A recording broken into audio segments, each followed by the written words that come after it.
एक बेघर आदमी ने सबसे सस्ता वाला बॉक्स वाला खाना ऑर्डर किया, लेकिन जब पैसे चुकाने की बारी आई तो पता चला कि उसके पास $1 कम था। उसने दुकानदार से थोड़ी छूट देने की गुजारिश की और इसके बदले उसने एक गाना सुनाने की पेशकश की, लेकिन दुकानदार ने जो किया वो आप सोच भी नहीं सकते।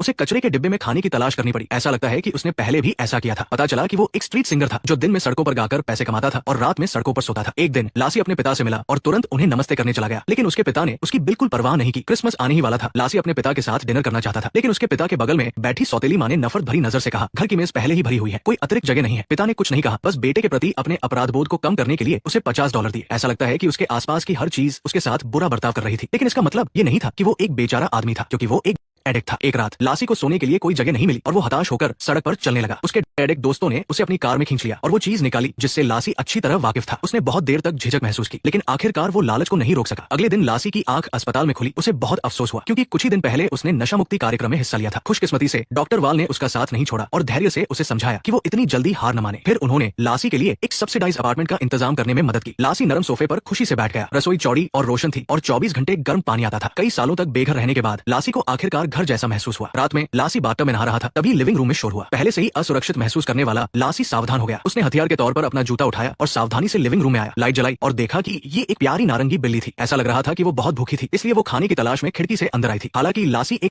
एडिक्ट था, वो बहुत दयालु था। उसने बिल्ली को अपने कॉर्नफ्लेक्स ही नहीं दिए, बल्कि उसके साथ अपना दूध भी बांटा। जब बिल्ली खा पीकर तृप्त हो गई तो लासी ने उसे गोद में उठाया और खिड़की से बाहर छोड़ने लगा, लेकिन बिल्ली जाना नहीं चाहती थी। लासी ने उसे रात भर वहां रहने दिया। अगली सुबह लासी बिल्ली को लेकर घर घर गया और पूछा कि क्या ये उनकी बिल्ली है, लेकिन किसी ने भी उसे नहीं पहचाना। लासी को बिल्ली को छोड़ना पड़ा, क्योंकि वो बहुत गरीब था। इतना गरीब कि खाने के लिए भी पैसे नहीं थे, तो पालतू जानवर को पालने के लिए अतिरिक्त पैसे कहां से आते। शाम को लासी जब घर जा रहा था तो वो फिर उसी बिल्ली से मिला। वो पूरी तरह लथपथ थी, शायद किसी दूसरी बिल्ली से लड़ते वक्त उसे चोट लगी थी। लासी को बहुत बुरा लगा। उसने उसे कपड़े में लपेटा और 2 घंटे तक लाइन में लगकर उसे पशु चिकित्सालय ले गया। काउंटर पर दवाई लेने के दौरान लासी $22 का बिल देखकर चौंक गया। उसने बहुत समझाने की कोशिश की कि ये उसकी बिल्ली नहीं है और यहाँ तक कि सौदेबाजी करने के लिए मुट्ठी भर सिक्के भी निकाले, लेकिन डॉक्टर ने कहा आपको उसे दवाई खरीदने की जरूरत नहीं है। लासी के पास कोई जवाब नहीं था। उसे अगले हफ्ते के लिए रखे गए अपने पैसे देने पड़े, लेकिन उसे उम्मीद नहीं थी कि ये छोटी सी दयालुता उसकी किस्मत हमेशा के लिए बदल देगी। वापस आने पर उसे एक और समस्या का सामना करना पड़ा। बिल्ली ने दवा नहीं खाई, यहाँ तक कि उसने लासी के हाथ पर काट भी लिया। फिर भी लासी को गुस्सा नहीं आया। उसने अपने हाथ पर पट्टी बांधी और बिल्ली को दवा देने की कोशिश जारी रखी, लेकिन बिल्ली ने फिर भी नहीं खाई। उसे पड़ोसी लिसा से मदद लेनी पड़ी। लिसा अक्सर पशु चिकित्सालय में स्वयं सेवा करती थी और जैसे ही बिल्ली उसकी गोद में आई वो शांत हो गई और आसानी से दवा खा ली। लिसा को वो बहुत पसंद आई और उसने बिल्ली का नाम बॉब रखा। जैसे ही उसने बॉब की भूख बढ़ती देखी, लासी के मन का बोझ हल्का हो गया, लेकिन जल्द ही एक नई समस्या पैदा हो गई। बॉब बहुत ज्यादा चिपकू था। जब लासी पैसे कमाने के लिए बाहर जाने लगा तो बॉब ही उसके पीछे चल दिया। लासी चाहता था कि वो वापस जाए, क्योंकि उसके पास गाने के दौरान बॉब की देखभाल करने का समय नहीं था, लेकिन बॉब ने ऐसा नाटक किया जैसे उसने कुछ सुना ही नहीं और लासी का हाथ पकड़ लिया। लासी को अपनी आवाज ऊंची करनी पड़ी और बॉब को जाने का आदेश देना पड़ा। निराश बॉब को मन मारकर वहां से जाना पड़ा, लेकिन बॉब इतना शानदार था कि वो आसानी से हार नहीं मान सकता था। जब बस चलने वाली थी, बॉब उछला और लासी की गंध का पीछा करते हुए सीढ़ियां चढ़ गया। फिर लासी की सीट पर चढ़कर उसकी गोद में आ गया। इस नजारे ने लासी को हैरान कर दिया। उसे बॉब को खिड़की के पास रखना पड़ा ताकि वो शहर की हलचल देख सके। बस से उतरने पर लासी ने बॉब के गले में जूते का फीता बांध दिया और एक साधारण पट्टा बन गया। बस से उतरने के बाद बॉब बच्चे की तरह खुश था। कभी वो नालियों को सूंघता तो कभी दुकानों में जाना चाहता था। अपनी रफ्तार बढ़ाने के लिए लासी को झुकना पड़ा और बॉब को अपने कंधे पर बिठाना पड़ा। उस पल वो सड़क पर सबसे प्यारे जोड़े बन गए। वहां से गुजर रही एक महिला इस नजारे को देखकर बहुत खुश हुई। राहगीरों ने भी अपने फोन निकाले और तस्वीरें खींचने लगे। बॉब के साथ लासी का गाना और भी ज्यादा मधुर हो गया और लोगों ने रुककर सुनना शुरू कर दिया। बॉब ने टिप देने वाले हर दर्शक को सिर हिलाकर धन्यवाद कहा। गाना खत्म होने पर दोनों ने एक दूसरे से हाथ मिलाकर जश्न मनाया, क्योंकि अब उनकी कमाई लासी के अकेले गाने से 10 गुना ज्यादा थी।